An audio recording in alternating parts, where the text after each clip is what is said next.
Bonjour, bonjour, j'espère que vous allez bien. Moi, je vais super bien comme d'habitude. N'oubliez pas de partager, de liker et de vous abonner aussi pour mettre le pouce en l'air pour encourager les histoires d'Akuma. Bienvenue dans les histoires d'Akuma. À travers nos histoires, nous donnons des conseils, nous tirons chacun une leçon. Alors, faites très attention, c'est la fin d'année et tous ceux qui ont l'habitude de faire des sacrifices vont le faire. Faites très attention. Alors, c'est l'histoire de Martin. Martin est un monsieur qui vendait au marché central au Cameroun. L'histoire se passe au Cameroun. Martin était un ressortissant de l'Ouest Cameroun. Alors, il vendait dans un petit kiosque d'abord au marché central, donc il n'avait pas de comptoir adéquat. Il vendait comme ça. Alors, lorsqu'on a construit les nouvelles boutiques au marché central au Cameroun, le gars, il a eu l'idée, il s'est dit que non, moi aussi, je peux prendre une boutique, le fait d'essayer d'agrandir mon business. Mais alors, Martin n'avait pas d'argent. Il n'avait pas d'argent, il ne savait pas quoi faire parce que pour prendre une boutique là-bas, il fallait payer la caution d'1,5 million francs CFA. Martin, ce qu'il avait n'atteignait même pas 500 000, donc il n'avait pas assez d'argent. C'est ainsi que il a fait part de cela à un de ses amis.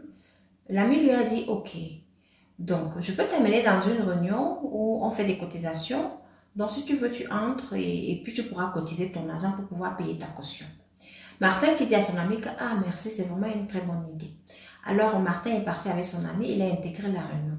Et dans la réunion, on lui a donc présenté, on a dit, tu veux la petite cotisation, la moyenne cotisation ou la grande cotisation? La petite cotisation était à 150 000 francs CFA chaque mois. Martin, il a dit que non, il préfère la petite parce que là, c'est son niveau, il n'a pas assez d'argent. Il pense que là, en faisant cette cotisation-là, il va pouvoir payer la caution pour prendre la boutique au marché central au Cameroun. Alors, il a fait cela, il a entré dans cette réunion-là, tout allait bien, il a cotisé tout le monde l'a aussi cotisé, il a eu 2 millions et poussière.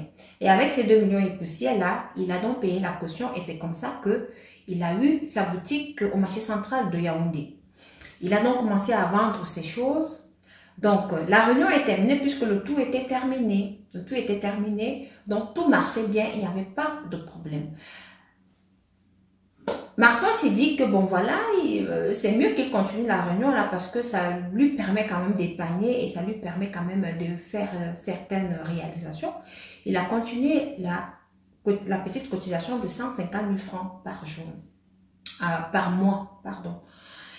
Et là, à un moment donné, Martin a commencé à avoir des idées un peu plus grandes. Il s'est dit, bon voilà, je peux aller à Dubaï parce qu'aujourd'hui, tout le monde s'en va à Dubaï pour chercher de la marchandise.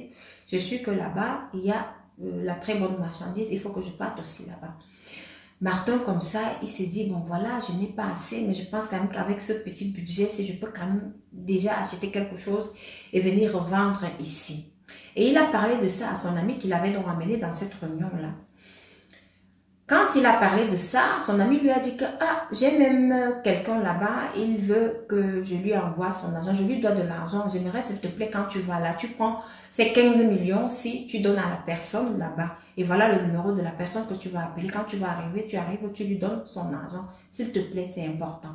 C'est ainsi que Martin a donc pris l'argent et le numéro de téléphone que son ami lui avait donné. Quand il a pris comme ça, il est arrivé. Lorsqu'il est arrivé le lendemain, il a appelé. Et le numéro ne passait pas. C'est comme ça qu'il appelle aussi son ami pour lui dire que bon voilà, depuis j'essaie d'appeler le numéro que tu m'as donné, mais le numéro est injoignable, le numéro ne passe pas, je ne sais pas ce que je dois faire. C'est ainsi que son ami restant au Cameroun lui dit que, bon, comme tu as même besoin d'argent pour pouvoir élargir et acheter tes marchandises là, tu peux quand même d'abord utiliser même une partie de l'argent là, et tu vas me rembourser quand tu auras. Ça, ce n'est pas un problème. Je sais comment je vais gérer avec le monsieur là. Comme tu n'arrives pas à l'avoir. Voilà. Martin qui dit que, oh, Dieu merci. Quelle chance. Martin a utilisé l'argent. Il a utilisé près de 10 millions dans les 15 millions de francs CFA là.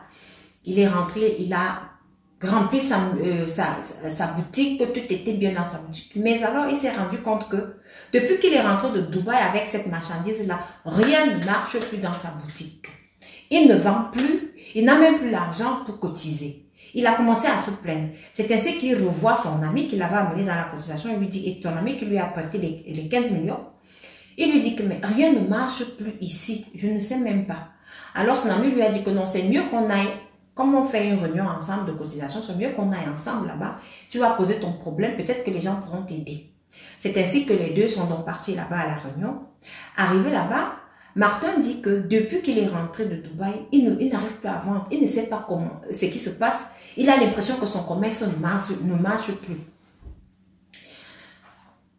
C'est ainsi que même son ami là, lui a dit que ah, mon argent, on va alors faire comment?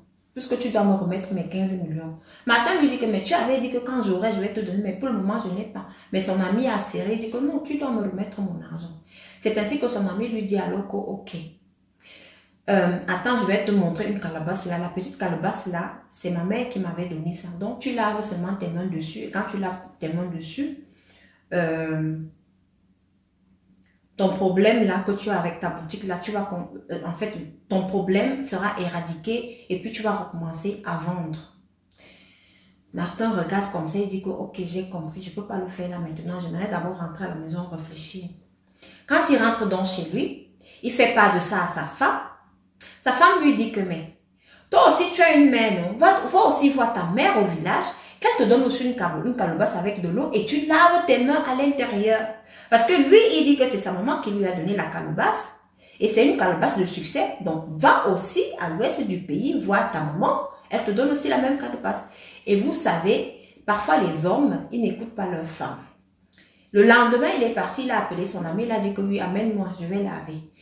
Il est parti, il a lavé les mains dans la calebasse. Il ne savait pas qu'en lavant ses mains dans la calebasse là, c'était un pacte qu'il signait. Quand il a donc signé le pacte comme ça, son ami et ceux de la réunion là lui disent que bon voilà, il faut que tu me rembourses d'abord mon argent. Son ami, il insiste encore, il dit que bon, il faut que tu me rembourses mes 15 millions.